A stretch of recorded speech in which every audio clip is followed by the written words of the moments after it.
sekilas tentang biografi kehidupan para sahabat Nabi alaihi salatu wassalam. Dan semoga kita sekalian diberikan keistiqomahan oleh Allah Subhanahu wa taala untuk tetap senantiasa berada di atas jalan ilmu ini. Karena menuntut ilmu sebagaimana dikatakan oleh Imam Ahmad, talabul ilmi la ya'diluhu syai' liman sahhat niyatuhu. Menuntut ilmu adalah merupakan amalan yang tidak ada tandingannya bagi mereka yang tulus dalam niatnya. Ikhwatal iman yang dimuliakan oleh Allah Subhanahu wa taala, di malam hari yang berbahagia ini insyaallah kita akan mengawali pembahasan tentang biografi kehidupan para sahabat Nabi sallallahu alaihi wasallam dengan membahas sosok seorang wanita yang sangat agung, memiliki peranan yang sangat besar dalam perkembangan dakwah Islam dari sejak awal mula turunnya risalah ini kepada Nabi kita Muhammad alaihi salatu wasallam. Kita akan membahas sosok seorang wanita mertua Nabi alaihi salatu wasallam, istri manusia terbaik setelah para nabi dan rasul,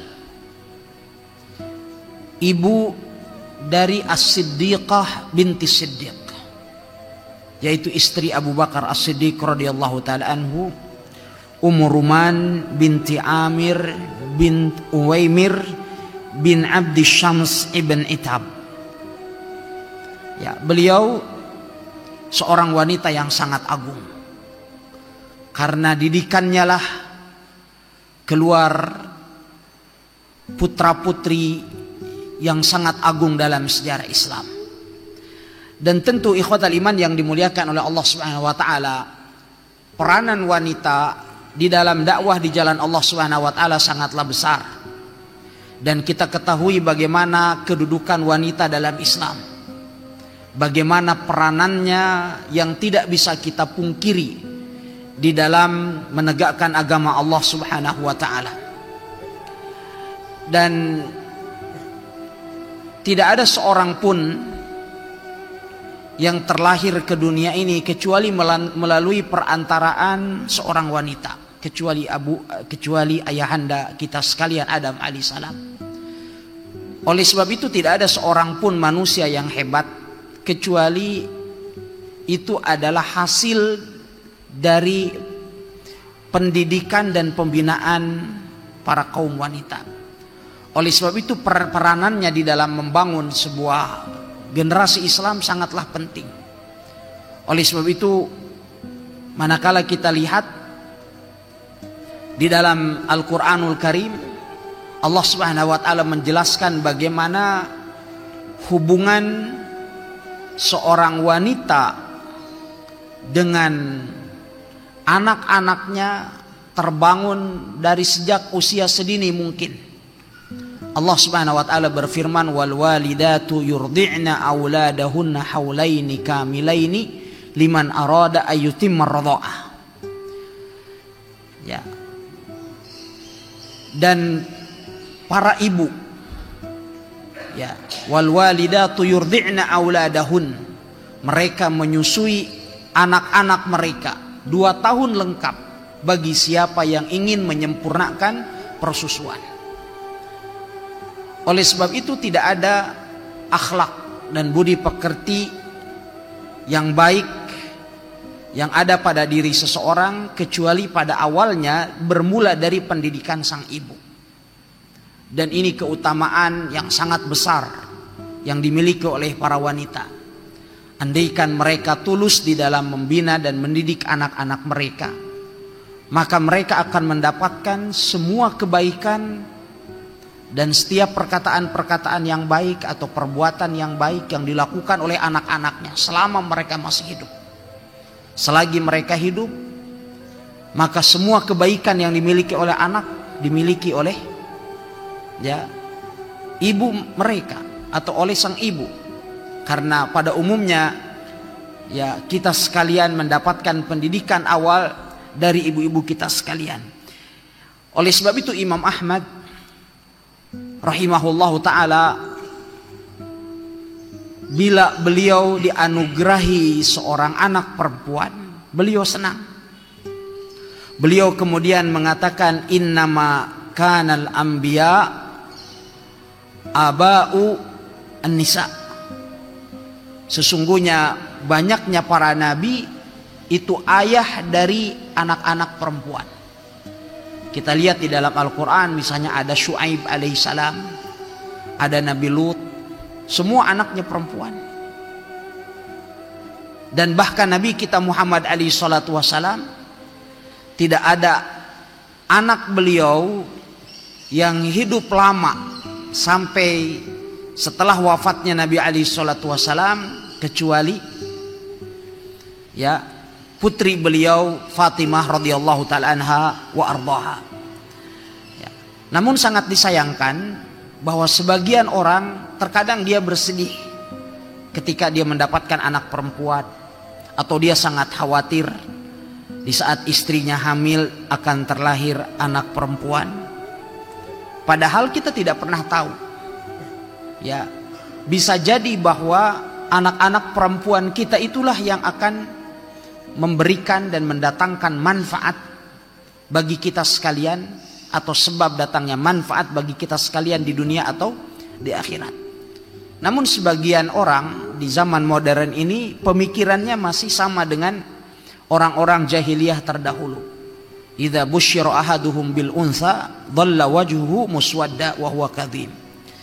Sebagian dari mereka apabila diberikan kabar gembira dengan terlahirnya anak perempuan, maka wajahnya berubah menjadi hitam, sedangkan dia dalam keadaan marah dan kecewa. Bahkan mereka sampai kepada tingkatan membunuh anak-anak perempuan ketika anak-anak perempuan itu baru dilahirkan oleh istri-istri mereka.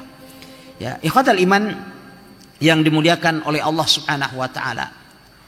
Ummu Ruman ya binti Amir bin Uwaimir bin Abdi Syams. Beliau ini adalah seorang wanita yang sangat agung. Seorang wanita yang telah melahirkan Bunda Aisyah radhiyallahu taala anha, yang telah melahirkan saudaranya Abdurrahman ibn Abi Bakar As-Siddiq radhiyallahu taala anhu. Beliau pula yang telah mendidik anak-anak Abu Bakar As-Siddiq radhiyallahu taala anhu yang dilahirkan dari istri Abu Bakar As-Siddiq yang lain yang kemudian meninggal dunia sebelum menikah dengan Ummu Ruman radhiyallahu taala anha. Karena Abu Bakar As-Siddiq radhiyallahu taala anhu sebelum beliau menikah dengan Ummu Ruman, beliau telah menikah dengan seorang wanita namanya Qutailah binti Abdul Uzza. Dan terlahir dari Qutailah dua orang anak dari Abu Bakar As-Siddiq radhiyallahu taala an, yaitu Asma binti Abi Bakar dan ya Abdullah. Dan kedua-duanya kemudian juga menjadi sahabat Rasulullah sallallahu alaihi wasallam, dan semua dididik oleh Ummu Ruman radhiyallahu taala anha sebagai ibu tiri beliau. Ya. Ikhwatal iman yang dimuliakan oleh Allah Subhanahu wa taala, Ummu Ruman beliau asalnya adalah dari sebuah desa yang sangat terpencil yang namanya As-Sarrah di Jazirah Arab. Dan beliau ini adalah seorang wanita yang sangat cantik. Oleh sebab itu Nabi SAW beliau bersabda, barang siapa yang ingin melihat kepada bidadari, tapi ini diucapkan oleh Nabi SAW setelah Ummu Ruman radhiyallahu taala anha meninggal dunia, dengan satu catatan menunjukkan keutamaan Ummu Ruman radhiyallahu taala anha. Di saat beliau wafat, Rasulullah SAW sendiri yang memasukkan jenazah beliau radhiyallahu taala anha ke dalam liang lahatnya. Dan dengan satu catatan pula bahwasannya tidak ada jenazah yang diletakkan ke dalam liang lahat secara langsung oleh tangan Rasulullah SAW yang mulia, kecuali hanya 5 orang sahabat. 1 di Mekah dan 4 di Madinah. Yang di Mekah adalah Ummul Mukminin Khadijah radhiyallahu taala anha. Ya. Kemudian yang 4 di Madinah dan diantaranya adalah Ummu Ruman radhiyallahu taala anha wa ardhaha. Beliau sebelum datang ke Makkah, beliau tinggal di sebuah tempat yang bernama As-Sarah. Beliau telah menikah sebelum menikah dengan Abu Bakar As-Siddiq radhiyallahu taala anhu dengan seorang pemuda yang sangat mencintai Baitullah, yaitu Al-Harith ibn Sakhirah Al-Azdi sebelum datangnya Islam. Pemuda ini, suami pertama dari Ummu Ruman, adalah seorang pria yang sangat mencintai kota suci Makkah, sangat mencintai Baitullahil Haram, sehingga ia pun memutuskan untuk meninggalkan kampung halamannya agar bisa bermukim di sekitar Ka'bah. Sehingga pada akhirnya Ummu Ruman bersama dengan suaminya, bersama dengan putranya si Matawa yang bernama Tufail, datang ke kota Mekah untuk bermukim di sekitar Masjidil Haram. Namun aturan yang berlaku pada saat itu, bahwa tidak ada orang yang datang ke Mekah dan bermukim di Mekah kecuali setelah mendapatkan mujawarah atau suaka dari orang yang terpandang dari penduduk Makkah. Dan sudah ditakdirkan oleh Allah Subhanahu wa taala, dan ini adalah merupakan sebuah kesengajaan ilahiyah gitu ya. Ketika Al-Harith ibn Sakhirah Al-Azdi datang ke Mekah, beliau kemudian dilindungi atau diberikan suaka oleh Abu Bakar As-Siddiq radhiyallahu taala. Tidak oleh Abu Jahal, tidak oleh Abu Lahab, tetapi oleh Abu Bakar As-Siddiq radhiyallahu taala. Dan ini semua adalah merupakan takdir dan ketetapan dari Allah. Skenarionya adalah bagaimana Allah Subhanahu wa taala memilih Ummu Ruman radhiyallahu taala anha, seorang wanita yang tinggal di pedalaman padang pasir, wanita ndeso yang tinggal di daerah terpencil, untuk menjadi seorang wanita hebat, wanita yang senantiasa dikenal sepanjang masa oleh kaum muslimin. Sehingga kemudian beliau datang ke Mekah dan mendapatkan mujawarah, ya, suaka dari Abu Bakar As-Siddiq radhiyallahu taala. Saya katakan ini adalah kesengajaan ilahiyah. Dia tidak mendapatkan perlindungan dan jaminan dari Abu Jahal atau Abu Lahab atau Uqbah bin Abi Mu'ayyid atau yang lainnya. Tetapi kenapa mesti dipilih Abu Bakar As-Siddiq radhiyallahu taala? Sampai kemudian hanya beberapa saat saja, ya, setelah mereka tinggal di Makkah, suami dari Ummu Ruman yaitu Al-Harith ibn Sakhirah Al-Azdi meninggal dunia. Dan sudah menjadi sebuah budaya di kalangan bangsa Arab pada saat itu, bahwa orang yang memberikan suaka dan perlindungan kepada setiap orang yang datang ke Mekah itu memiliki tanggung jawab penuh terhadap orang yang dilindunginya. Dan bagian daripada tanggung jawab itu, bahwa orang yang memberikan suaka, dia tidak akan membiarkan istri dari yang diberikan suaka tinggal dalam keadaan sendirian, terlebih dia bersama dengan anak yatim. Dan kita ketahui bahwasannya penyantunan terhadap janda dan anak yatim yang paling baik itu ada dengan cara menikahinya gitu. Maka Abu Bakar As-Siddiq radhiyallahu taala anhu pada saat itu menikah atau menikahi Ummu Ruman radhiyallahu taala anha. Dan tentunya Abu Bakar As-Siddiq radhiyallahu anhu ini adalah seorang yang sangat dikenal pada penduduk Makkah. Dan Al-Harith bin Sikhirah benar-benar tepat ketika memilih Abu Bakar As-Siddiq radhiyallahu ta'ala anhu sebagai pemberi suaka kepada beliau.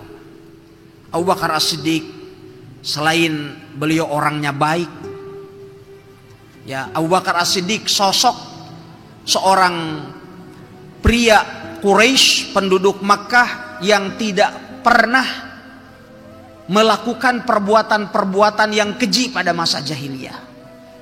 Tidak pernah menyelisihi janji, tidak pernah berkhianat, tidak pernah minum khamr, tidak pernah berzina, tidak pernah menyembelih untuk selain Allah Subhanahu wa taala, tidak pernah sujud di hadapan berhala walau pada masa jahiliyah.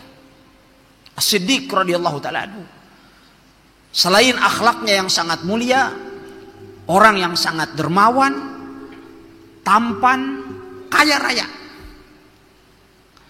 Abu Bakar As-Siddiq radhiyallahu taala anhu ardhah disebutkan oleh Ummul Mukminin Aisyah radhiyallahu taala anha, di saat Abu Bakar As-Siddiq masuk Islam. Antum tahu beberapa kekayaan beliau? Ya. Abu Bakar As-Siddiq radhiyallahu taala anhu di saat beliau masuk Islam itu, kata Ummul Mukminin Aisyah, beliau memiliki 600.000 dinar. Dinar itu uang emas. 1 dinar itu 4,25 gram. Saya coba kalikan, 4,25 gram dikali 600.000 berarti 2,5 juta, ya, 2,5 juta gram. Berarti berapa kilogram emas tuh? Ya, itu kekayaan dari Abu Bakar As-Siddiq radhiyallahu anhu. Ya, berarti 250.000 gram kilo.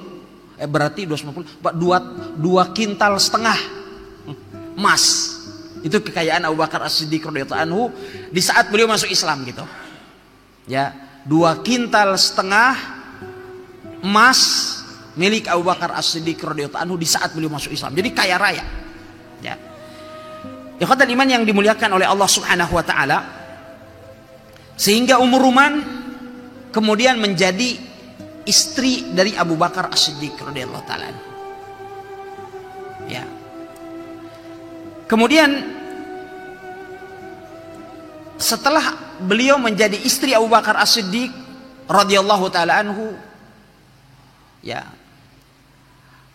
beliau kemudian tentunya memiliki anak tiri dari Abu Bakar As-Siddiq, karena sebagaimana tadi saya sebutkan bahwa Abu Bakar As-Siddiq sebelum menikah dengan Ummu Ruman telah menikah dengan seorang wanita namanya Qutailah binti Abdul Uzza, dan telah memiliki 2 orang anak, yaitu Asma dan Abdullah bin Abu Bakar.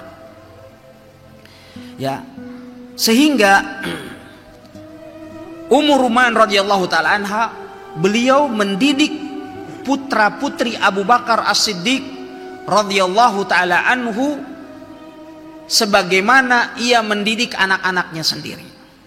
Dan demikian pula Abu Bakar As-Siddiq memperlakukan At-Tufail, ya, Ibnul Haris, anak dari Ummu Ruman, sebagaimana beliau memperlakukan anak beliau sendiri.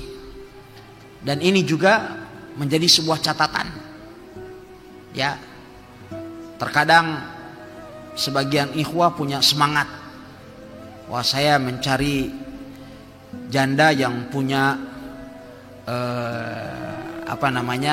anak gitu ya, untuk dinikahi agar saya bisa menyantuni anak yatim. Itu teori awalnya begitu, tujuannya gitu, bagus.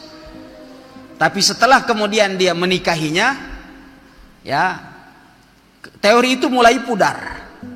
Kecemburuannya terhadap anak-anak tirinya juga muncul. Akhirnya kemudian, kenapa saya harus berbuat baik kepada anak-anak tiri, toh dia bukan anak-anak saya gitu.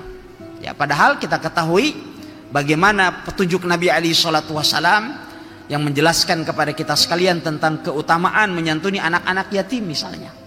Ya, Rasulullah SAW beliau bersabda, ana wa kafirul yatim kahataini fil jannah. Aku dengan orang-orang yang menyantuni anak yatim bagaikan ini, kata Nabi alaihi salatu wasallam, di dalam surga. Artinya akan berdekatan dengan Nabi sallallahu alaihi wasallam. Kalaupun seandainya dia adalah bukan anak yatim,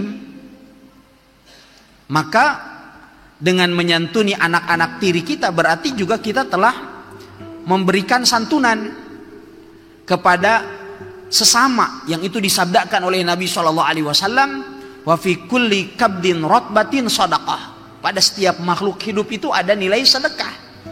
Ya, kalau seandainya saja seorang wanita dari Bani Israel yang memberikan minum pada anjing dalam keadaan kehausan, dia dapat masuk ke dalam surga, apalagi kemudian kita nyantunin anak diri kita sendiri atau yang dinamakan dengan robib atau robibah. Ya. Ikhwatal iman yang dimuliakan oleh Allah Subhanahu wa taala, Ummur Ruman radhiyallahu taala anha, beliau mendidik Asma binti Abi Bakar.